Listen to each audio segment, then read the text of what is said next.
The sound of laughter was what I heard first. Not just any laughter, intimate, hushed, playful. The kind that doesn't belong in your home when you're supposed to be at work. I wasn't meant to be there. A canceled meeting, a surprise early return. Funny how life's little disruptions can reveal your entire reality is built on sand.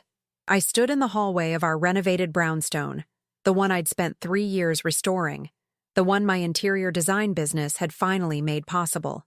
The laughter came from upstairs, from our bedroom. Our bedroom. I remember how heavy my bag felt in that moment, how my fingers went numb around the handle as I set it down silently.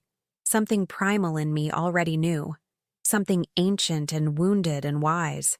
The stairs didn't creak. I'd fixed them myself last summer while Mark was away at a business conference. The same conference I now realize Rebecca and Jenna had also mysteriously attended. The pieces were already falling into place as I climbed each step, my heart pounding so hard I thought they would hear it before they saw me. I didn't slam the door open. I didn't scream. I simply turned the handle and pushed. There they were, my husband of 8 years, and my 2 closest friends since college. The 3 of them tangled in our Egyptian cotton sheets. The ones Mark had complained were too expensive when I bought them. The sheets I'd changed just yesterday. Rebecca's red hair spilled across my pillow. Jenna's designer bracelet, the one I'd helped Mark select for her birthday last month, glinted on the nightstand. And Mark looked at me not with shame but with irritation. The interruption. The inconvenience of being caught. "Ellie," he said, as though I'd walked in on him having a snack in the kitchen. "You're home early. 15 years together, 8 years of marriage, 3 miscarriages he'd held me through, 2 cycles of IVF he'd promised we'd keep trying. The countless nights I'd stayed up helping him prepare presentations. The family gatherings where I'd defended him against my father's criticisms. The mortgage in both our names. The life insurance policy. The shared dreams. How long?" My voice didn't shake. That surprised me. Rebecca pulled the sheet up to cover herself. Jenna looked away. It was Mark who answered. "Does it matter?" He reached for his discarded shirt. "It's not what you think anyway. Not what I think." As if finding your husband in bed with your 2 best friends could be misinterpreted. "It just happened," Jenna finally whispered, her voice small. "Just happened?" I repeated. "All 3 of you just happened to fall naked into my bed." Rebecca started crying then, those perfect tears that never smudged her mascara. "We didn't mean to hurt you, Ellie. If you say it just happened one more time," I cut her off. "I swear to God." But I didn't finish the threat, because in that moment, looking at them scrambling to cover themselves with my sheets, looking pathetic and small and caught, something clicked inside me. A strange calm washed over me. I had invested everything in these people. Everything. My time, my love, my trust, my future. These were the people who had sat across from me at Sunday brunches, who had held my hand at my mother's funeral, who had promised to always be there. And now they were here all right, all of them together, without me. "Ellie, babe, let's talk about this." Mark stood up, pulling on his pants. "You're upset. I get it. But, no," I said quietly. "Not now." I turned around and walked back down the stairs. I could hear them calling after me, the frantic rustling as they dressed. But I wasn't running away. I wasn't having a breakdown. I was calculating. I picked up my bag from where I'd left it and walked to the kitchen. I poured myself a glass of water and stared out at the garden I'd planted last spring. The hydrangeas were in full bloom, blue, like Mark had wanted, though I'd preferred pink. They came downstairs together, a guilty procession. Mark in front, the unofficial spokesperson for this little betrayal trio. Rebecca and Jenna behind him, holding hands like scared children. "Ellie, we need to talk about this like adults," Mark said, his business voice, his closing the deal voice. I took another sip of water and set the glass down carefully on the granite countertop. "I've given you everything," I said. Not to Mark specifically, but to all 3 of them. My loyalty, my trust, my home. I looked at my friends, my secrets. Rebecca flinched at that. She knew what I meant. She knew what I knew about her. People make mistakes. Jenna offered weakly. I almost laughed. A mistake is forgetting to pay a bill. A mistake is burning dinner. I gestured upstairs. That wasn't a mistake. That was a choice. A series of choices, made over and over again. Look, Mark stepped closer, his hands up in that placating gesture he used with difficult clients. We can work through this. Couples therapy, maybe. Or, he hesitated. Or what, Mark? An open marriage? A divorce? What exactly is your solution here? The three of them exchanged glances. They'd discussed this before, I realized. They'd prepared for getting caught. Maybe some time apart would be good, Mark finally said. I could stay with who, Mark? With Rebecca? With Jenna? Or do you have someone else I don't know about? His face hardened. You're being hysterical. And there it was. The word men have used for centuries to dismiss women's rightful anger. Hysterical, emotional, unreasonable. I nodded slowly. I'm going to leave now, I said calmly. I'm going to walk out that door, and you three can continue whatever it was I interrupted. Ellie? Rebecca reached for me. I stepped back. Don't touch me. Don't call me. Don't text me. Where are you going? Mark asked, suddenly sounding concerned. Not for me, I realized, but for himself, for what I might do or say. I gave him a smile then, the kind that doesn't reach your eyes. That's no longer your business, is it? As I walked to the door, bag in hand, Mark called after me. Don't do anything stupid, Ellie. Remember, half of everything here is mine. I paused at the door and turned back. You're right, Mark. Half of everything is yours. I looked at all three of them standing there, including the consequences. Then I walked out, closing the door quietly behind me. Not with a bang, but with the soft click of someone who would return when they least expected it. The first week was a blur of hotel rooms and unanswered calls. Mark tried reaching me 67 times. Rebecca, 42. Jenna, 29. I counted each notification as it appeared on my screen, each one a small marker of panic setting in on their end. What they didn't know was that I wasn't falling apart. I wasn't crying myself to sleep in anonymous hotel rooms or drinking myself into oblivion at airport bars. I was thinking, planning, remembering. I remembered the night 3 years ago when Mark had insisted I change my life insurance policy to list him as the sole beneficiary. It just makes sense financially, he'd said. Besides, we're going to grow old together anyway. I remembered how Rebecca had borrowed $75,000 from me to keep her boutique afloat after her divorce, money I'd inherited from my mother, with a promise to pay me back as soon as business picked up. The business had picked up. The money had never come back. I remembered how Jenna had slowly infiltrated my client list, somehow always available when one of my high-profile interior design clients needed emergency work, and I was unavailable. How she'd started dressing like me, talking like me, even adopting my signature design elements. There had been signs everywhere, little betrayals leading to the big one. On day 9, I checked into a small bed and breakfast on the outskirts of Portland, using cash and a prepaid card. I needed distance, perspective.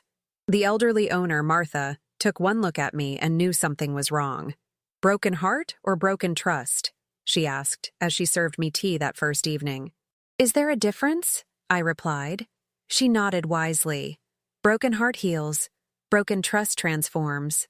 That night, I cried for the first time, not for Mark or my so-called friends, but for the woman I had been. Trusting, loyal, blind. I allowed myself exactly one night of grief. In the morning, I began making calls. First to my father's old law firm, where his former partner Frank still practiced. Then to the private investigator he'd recommended, a woman named Diane with a voice like gravel and a mind like a steel trap. Next to my bank, where I initiated a series of careful legal moves to protect what was mine. Meanwhile, the texts from Mark evolved from concern to anger to threats. Ellie, please come home so we can talk. This silent treatment is childish, Ellie. If you don't come home, I'll assume you've abandoned the marriage. I'm talking to lawyers, Ellie. Don't make this uglier than it needs to be. I didn't respond to any of them. Let him think I was falling apart. Let him think I was the weak one. Rebecca's messages were different. tearful voice notes about how it just happened, and how it didn't mean anything, and how we've been friends for too long to throw it all away. As if friendship was something she'd considered while sleeping with my husband. Jenna was more direct. We need to talk business, Ellie. Clients are asking questions. Not about my marriage. Not about her betrayal. About business. About money. 2 weeks after I left, I learned from Diane that they had settled into a routine. Mark staying at our house.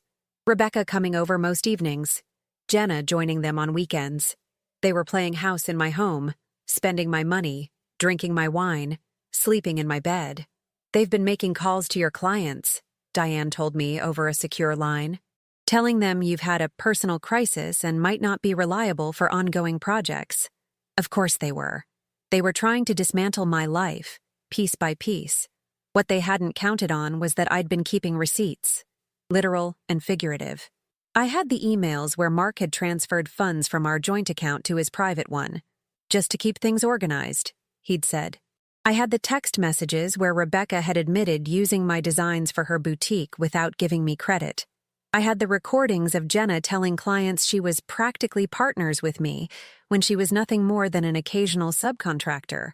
But most importantly, I had the hidden document I'd discovered 6 months ago while searching for our tax returns.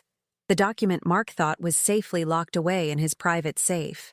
The one detailing the shell company he'd created to hide assets from a previous relationship. The one that now held substantial funds he thought I knew nothing about. I'd photographed it, resealed it, and put it back exactly as I'd found it. At the time, I hadn't known what to do with this information. I'd been too loyal, too trusting, too blind. I'd told myself there must be a reasonable explanation. Now I knew better. On day 17, I received a formal letter from a law firm representing Mark. It stated that due to my abandonment of the marital home and refusal to engage in reconciliation attempts, he would be filing for divorce on grounds of abandonment and seeking majority ownership of our joint assets, including my business, which he claimed to have substantially contributed to. I read the letter 3 times, sitting at Martha's kitchen table. Then I started laughing. I laughed until tears streamed down my face, until Martha came in looking concerned. "Bad news?" she asked. I wiped my eyes. "No," I said. "Just the confirmation I needed." That night, I got a text from an unknown number. It was a photo of Mark, Rebecca, and Jenna at our favorite restaurant, champagne glasses raised in a toast. No message accompanied it. It didn't need one.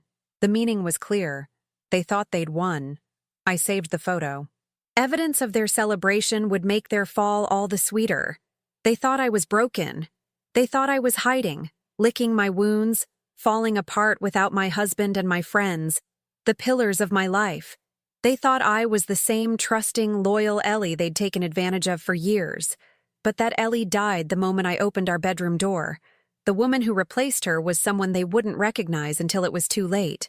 I gave everything to them, I whispered to myself that night, staring at their smiling faces on my phone screen. And they discarded me like I was nothing. Their mistake wasn't underestimating my love. It was underestimating my intelligence. Day 23 marked my return to the city, not to our home, but to a serviced apartment in a building owned by one of my most loyal clients. Alan Mercer had been my first major client when I started my interior design business. I'd transformed his penthouse from a sterile showroom into a warm home after his wife passed away. Now, he was returning the favor. "Stay as long as you need," he told me, handing over the keys.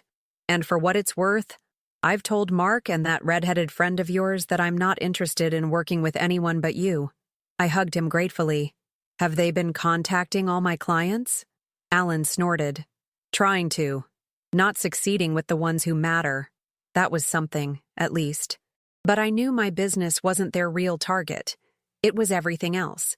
The house, our investments, our reputation in the circles that mattered. Mark had always cared deeply about appearances. I settled into the apartment and opened my laptop for the first time since leaving. Hundreds of emails awaited me, but I ignored them for now. Instead, I opened a secure messaging app and contacted Diane. "I'm back, ready for the next phase." Her response came quickly. "Good. I have everything you asked for. Meeting tomorrow? We met at a quiet cafe 3 neighborhoods away from my usual haunts. Diane looked exactly as I'd imagined from our phone conversations. Sharp eyes, silver-streaked hair pulled back in a no-nonsense ponytail, clothes chosen for function rather than fashion. She slid a USB drive across the table. Everything's there: financial records, texts, emails, photos, plus the surveillance you requested. She took a sip of her black coffee. Your husband's not as clever as he thinks he is. None of them are, I replied, pocketing the drive. Diane nodded. The paper trail for the shell company is particularly interesting. Goes back further than you thought, before your marriage. And there's a connection to Rebecca's boutique that I don't think you were aware of. I wasn't, but I wasn't surprised either. He's been funding her? Among other things. The boutique's been losing money for years. It's a front. I felt a chill. For what? Diane's expression was grim. Money laundering primarily. Small scale, but definitely illegal. There's a connection to some property developments that weren't properly permitted. Environmental corners cut, safety regulations ignored. I thought about the time Mark had invested in a friend's development project. How proud he'd been of the quick return. How he'd brushed off my questions about the details. Is Jenna involved too? Diane nodded. She's been the connection to some of the contractors. Her design consultancy gave them legitimacy. The pieces were falling into place, not just my personal betrayal, but a larger pattern of deception. What about the other matter? I asked quietly. Diane's eyes softened slightly. Your medical records were accessed multiple times by someone using Mark's login to the health portal, most recently about 6 months ago, right after your last procedure. My hand instinctively went to my stomach.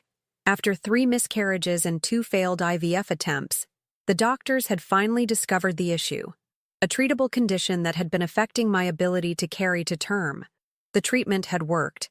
I was finally able to conceive naturally. I had planned to tell Mark the night I found him with my friends. So he knew, I whispered. Appears so, Diane confirmed. And there's more. Rebecca has been getting prescription prenatal vitamins since around the same time. The cafe suddenly felt too small, too hot. They've been planning this. All of it. Diane didn't offer empty reassurances or sympathy. She simply nodded. People rarely improvise betrayal this complex. It's almost always premeditated. I took a deep breath, steadying myself. Thank you for being thorough. It's my job, she replied, but there was compassion in her eyes. What you do with this information is yours. What I did next was methodical, calculated. First, I contacted Frank at my father's old law firm and shared what Diane had discovered. His reaction was professional but tinged with the personal. He'd known me since I was a child, had watched me grow up, had attended my wedding. I'll prepare everything, he assured me. But Ellie, are you sure about this approach? It's comprehensive. They left me no choice, I replied. Next, I reached out to specific clients. Not to beg for their business, but to share carefully selected pieces of information about Mark and Jenna's behind-the-scenes machinations. Not enough to seem vindictive, just enough to plant seeds of doubt. Then, I made an appointment with my doctor to confirm what I already knew. The test was positive. I was 8 weeks pregnant. Despite everything, a small flame of joy flickered within me. This child would be mine. Mine alone. While the world thought I was hiding or breaking down, I was building my case piece by piece. I transferred funds from accounts Mark didn't know about. Legitimate savings I'd kept separate. Not out of distrust initially, but out of a habit my father had instilled in me. Always have your own money, Ellie girl, he'd said. Not because you don't trust, but because you must trust yourself first. I documented everything from the shell company, creating backups of backups. I restored deleted texts from cloud backups Mark had forgotten existed. I gathered witnesses, contractors who'd been stiffed, employees from Rebecca's boutique who'd been paid in cash under the table, clients who'd been approached by Jenna with false claims of partnership. All the while, Mark's legal threats escalated. The formal letter became legal papers, divorce proceedings citing my erratic behavior and abandonment. He was demanding not just the house, but part ownership of my business, claiming he'd been an essential advisor from the beginning. What he didn't know was that I'd already engaged not just Frank, but two other attorneys specializing in different aspects of what was coming. One for the divorce, one for the business protection, and one for the criminal implications of what Diane had uncovered. On day 37, I received another text from the unknown number. Another photo of the three of them, this time in our living room. Papers spread across the coffee table, looking serious and determined, planning their victory. I saved this photo too. Another piece of evidence, another nail in their coffin. That night, I sat in Alan's apartment, looking out at the city lights, one hand resting on my still flat stomach. They think I'm running, I told my unborn child, but I've never been more still, more focused, more certain. I'd spent weeks gathering ammunition, building fortifications, preparing for war. Now it was time to strike. Not in anger, not in haste, but with the cold precision of someone who had nothing left to lose because they'd already lost everything. Or so they thought. The truth was, I had never been more powerful than I was in that moment, standing on the edge of destroying the people who had tried to destroy me. I'm ready, I whispered to myself, to my child, to the universe that had brought me to this point. Tomorrow, the first domino would fall. Day 45 dawned clear and crisp, a perfect autumn morning for what I'd come to think of as Judgment Day. I dressed carefully in a cream-colored suit I'd never worn before. Nothing Mark had seen, nothing associated with my old life. My hair was different too, cut in a sleek bob that framed my face more sharply than my previous style. Small changes, but symbolic ones. The woman walking into battle wasn't the same one who had fled the battlefield. My first stop was the offices of Mercer Holdings, Alan's company, where Mark was scheduled to pitch a new investment opportunity to the board. An opportunity based largely on the illegal developments Diane had uncovered. I hadn't told Alan everything, just enough. He'd arranged for me to have 5 minutes at the beginning of the meeting to discuss a design matter related to the proposal. Mark wouldn't know I was coming. The boardroom fell silent when I walked in. 12 people seated around a massive table, with Mark standing at the head, presentation materials ready. His face when he saw me was a study in rapidly cycling emotions. Shock, anger, fear, and finally, a forced smile. "Ellie," he said, recovering quickly. "This is unexpected." "Is it?" I replied, my voice steady. I nodded to Alan, who gestured for me to take the floor. "Mr. Mercer has given me a few minutes to address something relevant to today's presentation," I said to the room. "I'll be brief." Mark's smile tightened. "Ellie, this really isn't the place for personal matters." "Oh, but this is business, Mark. Very much business." I connected my tablet to the display system. "I believe you're here to propose an investment in the Westlake Development Project." The board members nodded, looking confused but interested. "Before you consider that investment, you should know that Westlake Development has been under federal investigation for the past 3 months for multiple violations of building codes, environmental regulations, and tax laws." Mark's face drained of color. That's absurd. "I would know if..." "Would you?" I pulled up the first document, an official notification from the Environmental Protection Agency. This was served 2 weeks ago, and this, I swiped to the next document, is the Labor Department's findings on wage theft at 3 Westlake sites. One of the board members leaned forward. "Is this verified?" "Fully," I replied, sending the files to everyone in the room. "Along with documentation showing that my husband has been receiving kickbacks from Westlake for directing investments their way. Investments like the one he's proposing today." Mark was sputtering now, looking from me to the board and back. This is a personal vendetta. My wife and I are going through a divorce."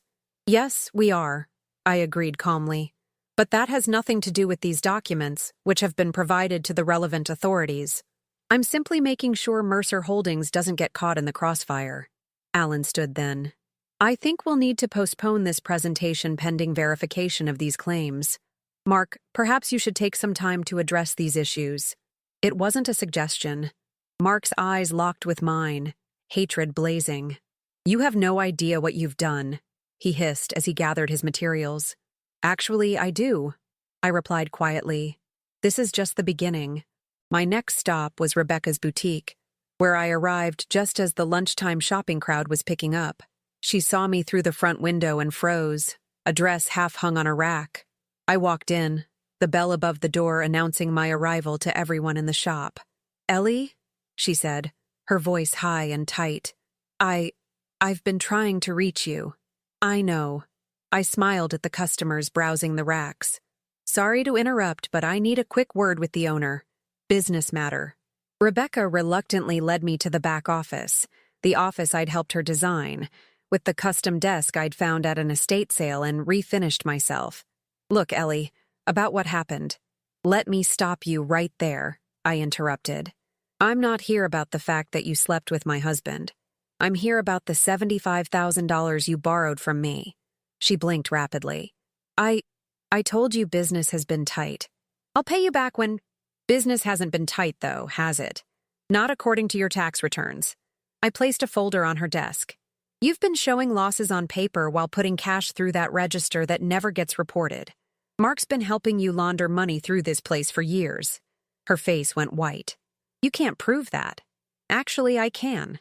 Your former assistant Trina was very helpful once I explained what might happen if she was implicated." I opened the folder to show her Trina's sworn statement. She kept her own records. Smart girl.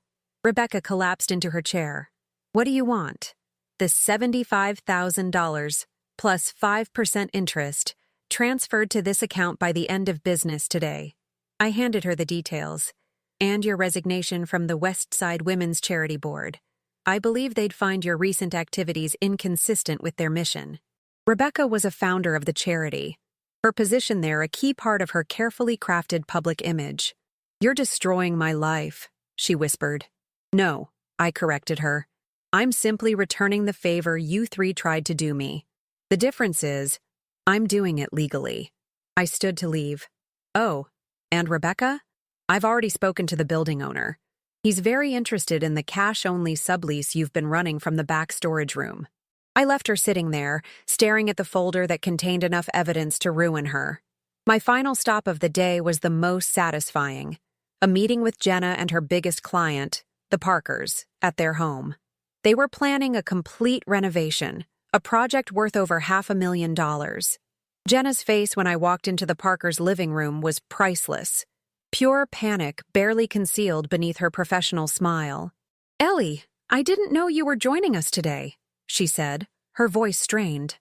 "Mrs. Taylor insisted," Mrs. Parker explained, looking confused. "She said there was something important about the project she needed to address in person." "Indeed there is," I confirmed, sitting down across from them. "Mrs. Parker, you hired Jenna under the impression that she and I were business partners, correct?" Mrs. Parker nodded. "Yes. She said you were expanding together and that you'd be consulting on our project remotely." I smiled apologetically. "I'm afraid that's not accurate. Jenna has never been my partner. She's occasionally been a subcontractor on my projects, but we have no business relationship whatsoever." Jenna jumped in quickly. "It was a miscommunication. I meant to say we collaborate frequently. Actually," I continued, pulling out copies of emails from my portfolio, "you specifically told the Parkers that you and I had formed a new partnership called Elite Interiors, which doesn't exist. You also showed them a portfolio that includes at least 15 of my projects that you had no involvement with."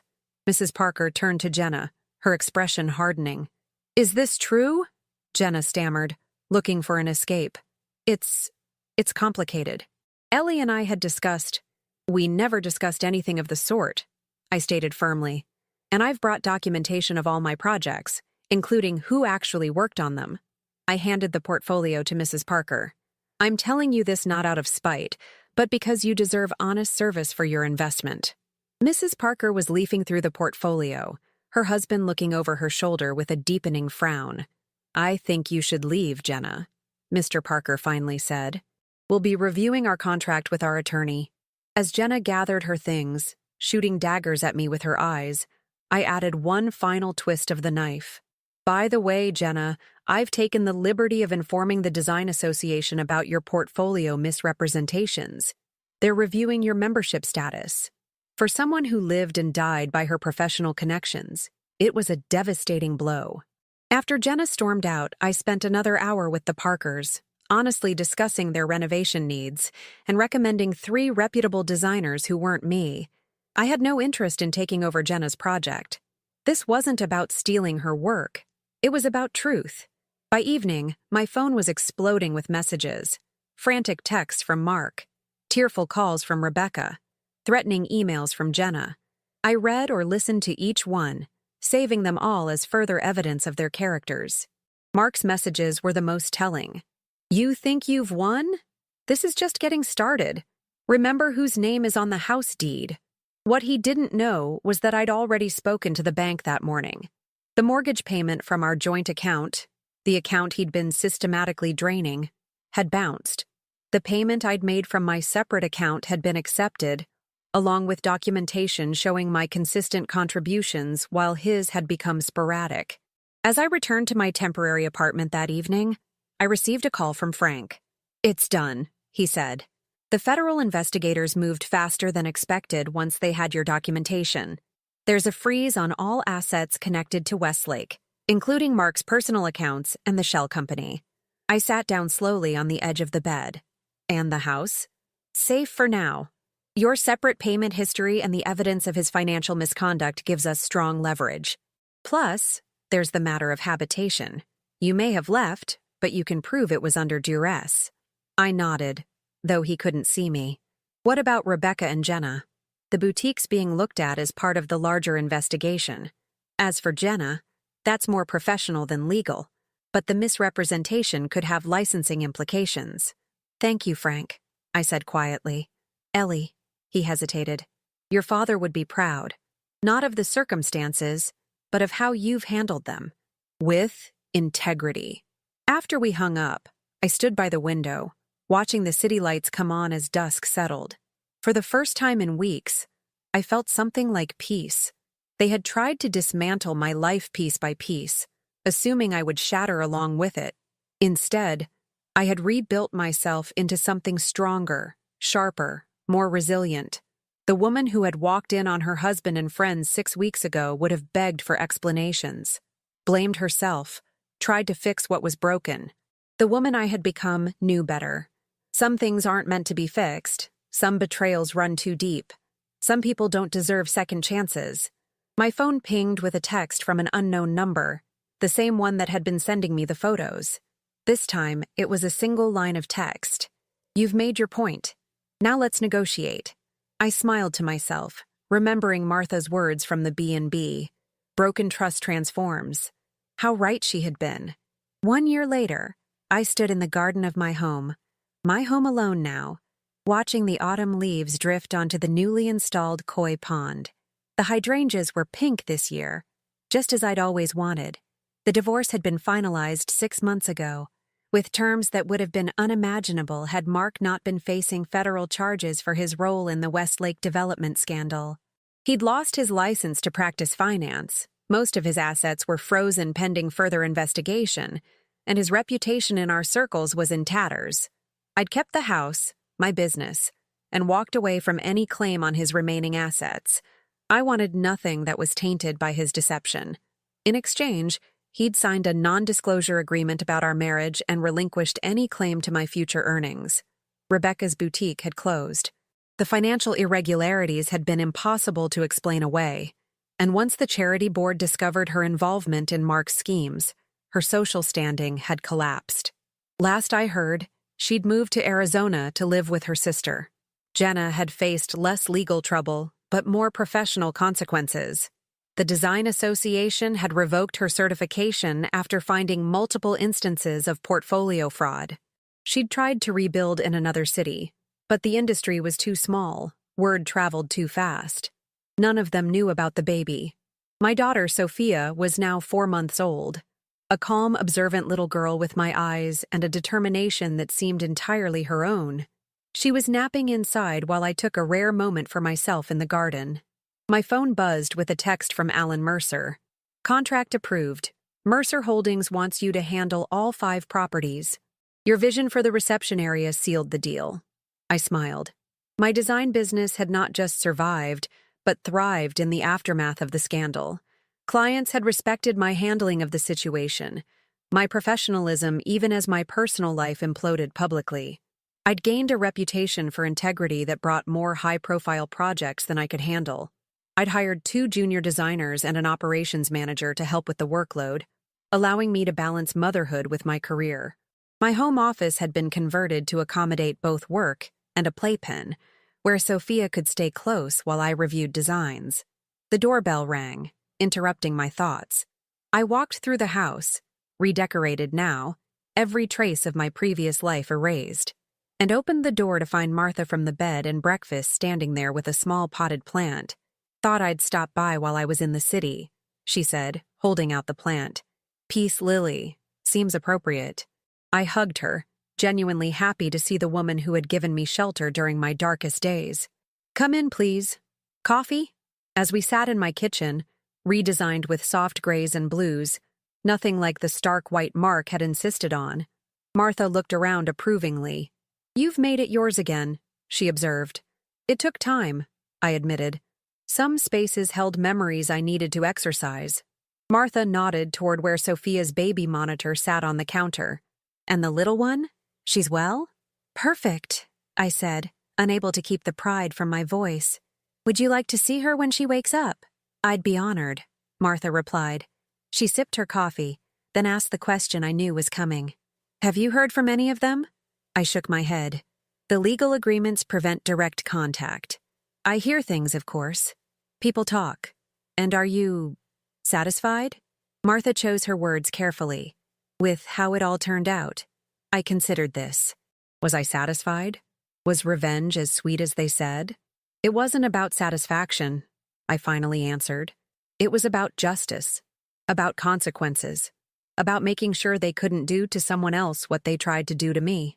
Martha studied me. "And healing? Has there been that too?"